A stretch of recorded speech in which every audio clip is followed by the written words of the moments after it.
파이시. 러시아군 기업들의 이동을 제한합니다. 그리고 정체되어 있는 러시아군 기업들의 머리 위로 DM-702 스마트 155mm 혹은 하이마스로 공격하는 형태죠. 이렇게 됨으로써 러시아군 기업들을 완전히 전멸시켜버릴 수 있었습니다.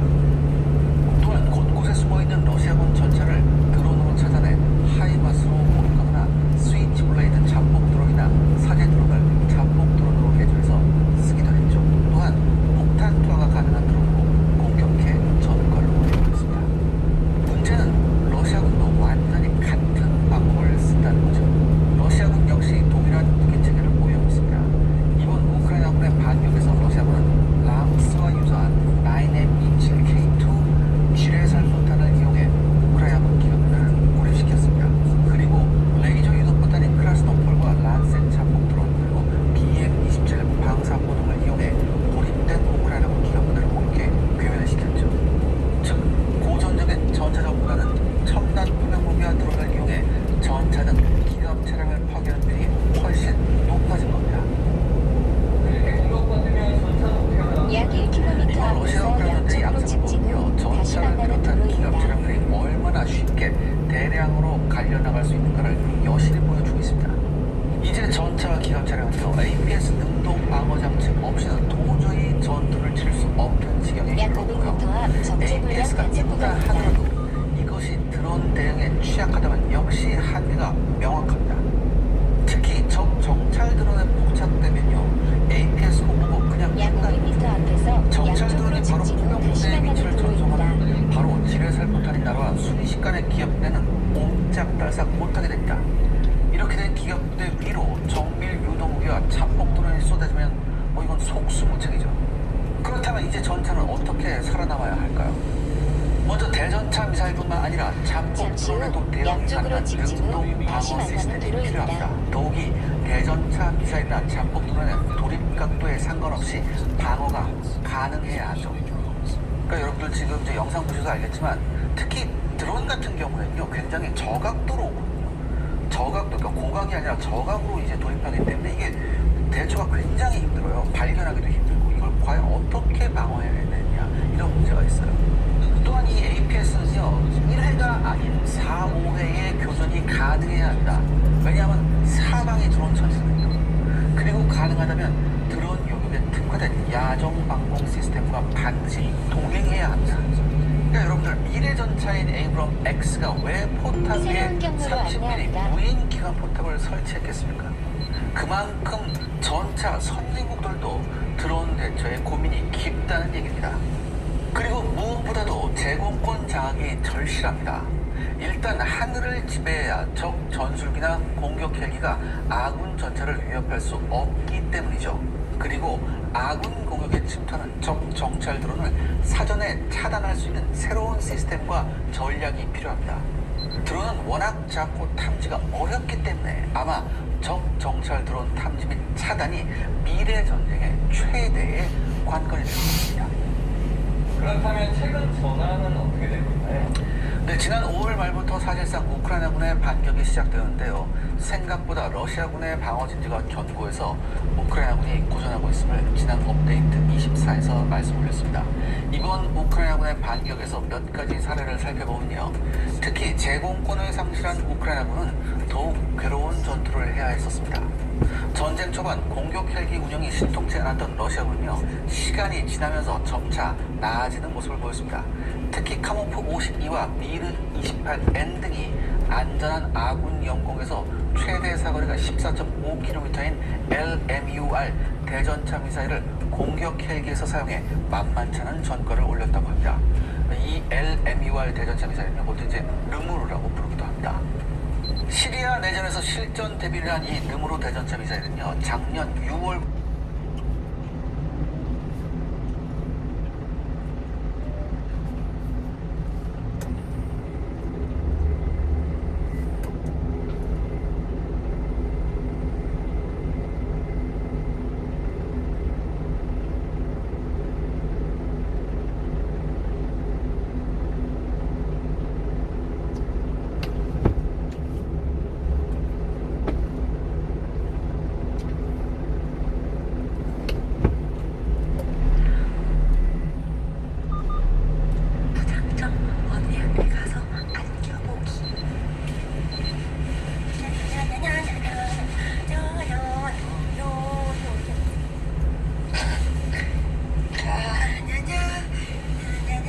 귀여운 내 동생.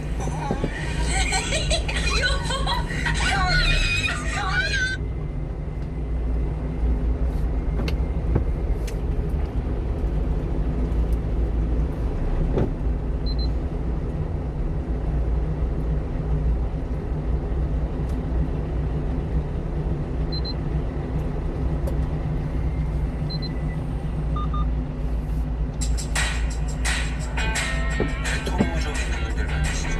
이게 한번 생기면 쉽게 없어지지도 않고 미용상 보기 안 좋기 때문에 특히 여성분들 같은 경우 여름철에 노출이 있는 신발들을 신기가 부끄럽습니다. 그래서 치료를 하고 싶은데 쉽게 치료되는 병이 아니죠.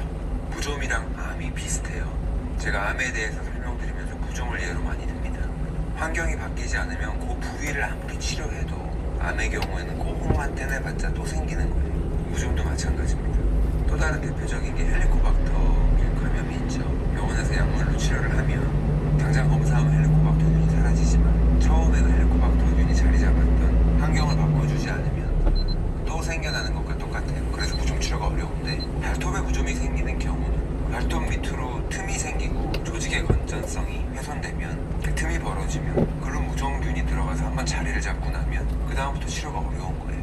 남자들 같은 경우 축구를 하다가 발가락을 밟혀서 발톱이 빠지고 나면 새 발톱이 자라는데 그때 오픈됐던 공간에 무좀균이 자리 잡기도 하고 아니면 발톱이 완전 빠지지도 않고 덜렁덜렁 하면서 그 타이트한 정션이 사라지니까 그 조직의 건전성이 훼손된 거죠. 그걸 통해서 기회 감염이 됩니다. 발톱 무좀 치료가 많이 있어요. 레이저 치료를 하기도 하고 먹는 약도 있는데 경험해보신 분들은 알겠지만 쉽지 않다는 거예요. 이게 먹는 약은 되게 오랫동안 장복해야 되는데 간에 무리를 줘서 차라리 발톱에 무좀을 그냥 데리고 사는 게 나을 수도 있고요. 바르는 약 같은 경우에는 이 발톱 위에다가 바르게 되니까 무좀은 발톱 밑에 숨어있기 때문에 효과가 떨어집니다. 레이저도 마찬가지고요. 그렇기 때문에 발톱을 뽑아내고 약을 직접 바르는 게 가장 효과적이에요. 근데 발톱을 집에서 생으로 뽑을 수가 없죠. 그러니까 병원 치료가 필요한 건데 집에서 할 수 있는 방법이 하나 있습니다. 유레아 크림이 있어요. 각질 녹이는 크림인데 이 유레아 크림을 사용해서 발톱을 상당 부분 녹여내는 방법이 있습니다. 유레아 크림은 쉽게 구할 수 있어요. 미국 같으면 아마존에서 구할 수 있고 한국도 쿠팡에서 구할 수 있다고 해요. 이 무좀이 있는 발톱 위에다가 유레아 크림을 두껍게 바르고 테이프로 감아놓고 한 3일 정도 지나면 발톱이 물러져서 아프지 않게 잘라낼 수가 있습니다. 그렇게 발톱을 잘라내고 무좀이 드러난 곳에 하루에 2번 이상 약을 발라주시면 되는 거예요. 그 일반적인 무좀약을 발톱 위가 아니라 이제 직접 바를 수 있는 거죠. 그리고 시간이 지나서 새로운 발톱이 깨끗하게 자라면서 치료가 마무리됩니다. 오래 걸리죠. 발톱이 자라야 되니까 6개월. 이 유레아 크림을 고르실 때는 40% 이상, 42%나 50%를 추천합니다. 이 발톱에 반창고를 붙이는 방법은요. 이 영상을 참고하시면 돼요. 자, 간단하게 설명드릴게요. 반창고 이렇게 잘라서 이 부분을 먼저 이렇게 가려주시면 됩니다.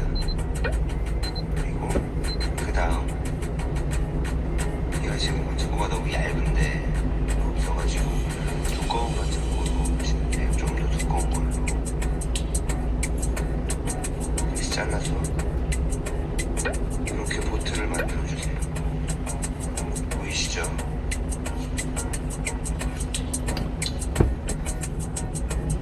그리고 다시 한번 그리고 너무 많이 안 하셔도 되고 2-3번 반복하시면 됩니다. 이렇게 해주시는 거예요. 자, 그리고 난 다음에 이 안에 이 틈에다가 유레아 크림을 이렇게 하시면 돼요. 예를 들면 이렇게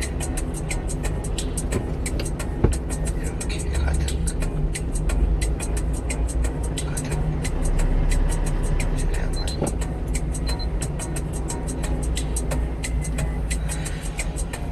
그리고 이것을 그 음식 싸는 랩 있죠? 음식 그 김밥 쌀 때 김밥집에서 김밥 싸주고 뭐 하는 그 음식 싸는 랩, 떡 싸고 그 랩을 여기다가 씌워주세요. 그리고 난 다음에 반창고로 랩을 감으시면 됩니다. 근데 그때 너무 꽉 감으시는 분들도 다 아파요. 절대로 꽉 감으실 필요가 없고 살살 감으시면 돼요. 그냥 랩이 떨어지지 않을 정도. 그리고 양말 신고 이틀 3일 정도 생활하시면 돼요. 잘 완성을 하고 2, 3일 지난 후에 물러진 발톱을 잘라내고 발톱 부종약을 바르면 되는데 발톱이 충분히 물러지지 않는 경우가 있어요. 남자분들 같은 경우에 발톱이 두꺼워서 유레아 크림으로 충분히 녹지 않을 수가 있거든요. 그러면은 이걸 한 번 더 반복하시면 됩니다. 그러니까 유레아 크림 도포를 한 번 더 하고 한 3일 정도 있다가 그때 벗겨내고 발톱을 깎으셔도 돼요. 이 발톱을 깎을 때 아프면 덜 물러진 거예요. 주의하실 게 있는데 이 발톱을 제거할 때 아프지 않아야 되고요. 피가 나지 않게 하는 게 핵심이에요. 이 염증이 생기면 안 되니까 항상 안전하게. 그리고 이제 생활을 하시면서 샤워를 할 때 안 쓰는 칫솔로 이 발톱의 진균들을 털어내시면 좋고요. 이 무좀도 당을 좋아하기 때문에 단 음식들, 탄수화물을 과다하게 먹는 거 피하시는 게 좋습니다. 인슐린 저항성이 심하거나 당뇨 있는 분들이 무좀도 더 잘 생기거든요. 이 무좀이라는 게 옮기잖아요. 옮긴다고 생각을 하잖아요. 옮기는 게 맞는데 그 만진 손으로 다른 발 만지면 바로 옮고 이러는 건 아니죠. 손으로 만졌다고 해서 손에 옮고 이러지 않습니다. 발 같은 경우는 이제 축축하고 빛을 못 보고 기본적으로 곰팡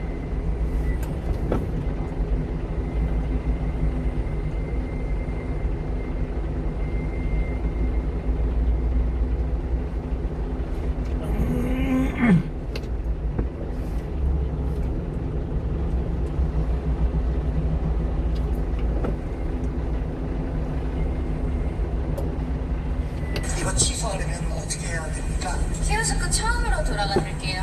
아, 처음으로? 저희 그냥 저희는 밥 안 먹고 물 한 잔 할게요. 따뜻한 물 한 잔 주세요. 따뜻한 물 아주 취한다. 그냥 동네 아저씨가 글로벌 도피 연구소.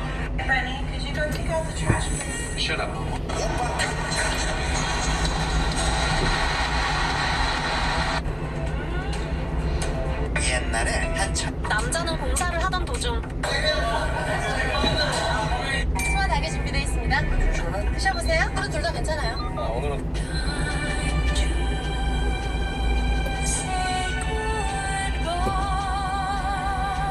한 달 안에 1,700억을 모두 쓰면 여러분은 혹시 자주 가는 백반집이 있나요? 적어도 일주일에 2번 이상 가는 백반집이 있다면 그 백반집은 살아남을 거고 돈을 벌 수밖에 없어요. 백반집은 지겹지 않기 때문에 그게 가능한 거예요. 자영업자가 많아지면 많아질수록 백반집 장사가 더 잘 되기도 하는데요. 온갖 수많은 음식점들이 생겨나지만 결국 살아남는 건 백반집이라는 거. 그 수많은 음식점들의 사장님들이 백반집을 이용하거든요.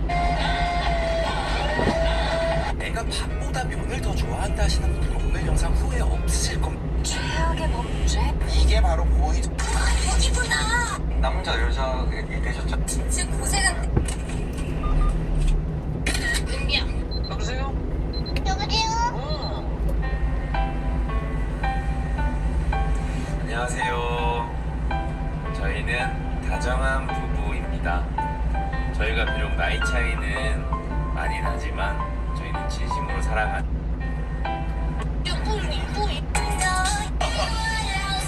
거기에 나갔던 대장들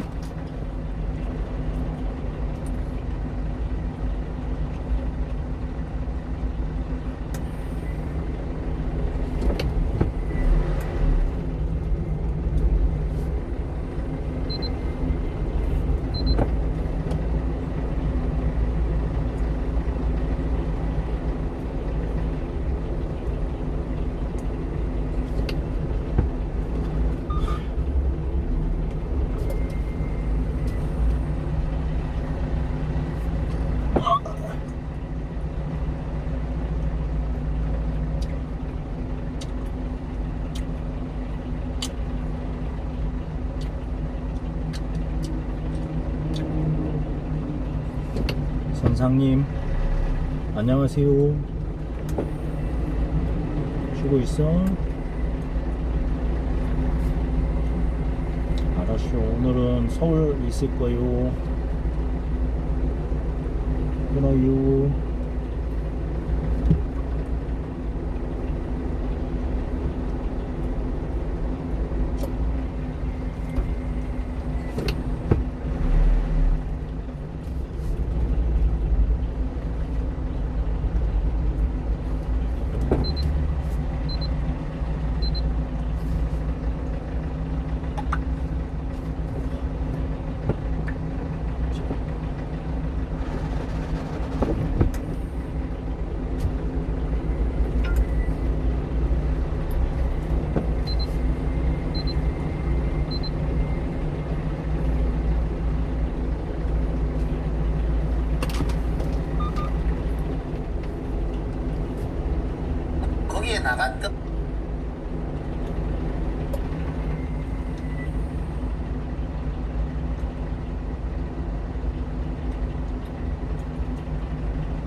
상위 1% 부자들의 배고픔을 해결해주는 스타쉽 볼.